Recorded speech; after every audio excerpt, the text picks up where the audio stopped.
Dropping the flavor.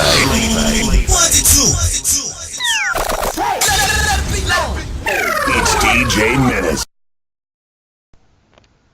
This is Alfonso Todd with the GSS, the Grown, Sexy, and Sober, and 5 Minutes of Flavor. Today we have a special guest.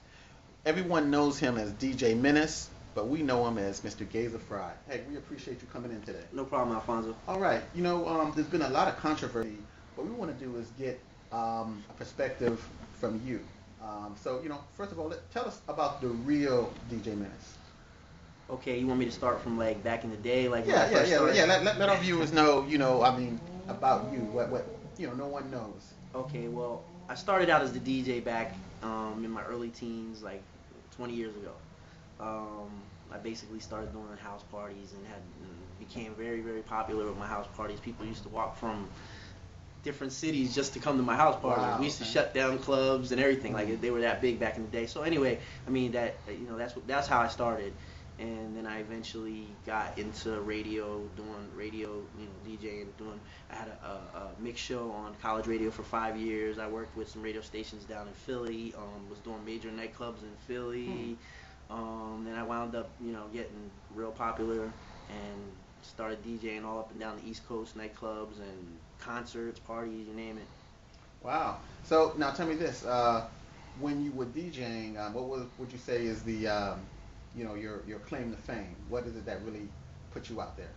I just think that I became popular because everybody that came to my parties had a good time.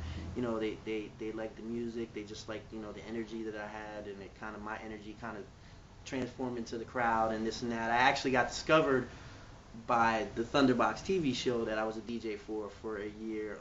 I was doing a college radio show, and they were in the Lehigh Valley area, scouting for locations to do, to film their show, which turned out to be at Stabler Arena. And they just, they came in, they liked what they heard while I was on the airwaves, and basically we clicked, and they hired me, and it didn't last longer than a year.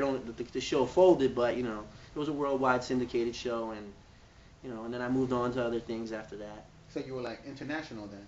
Yeah, Thunderbox was international.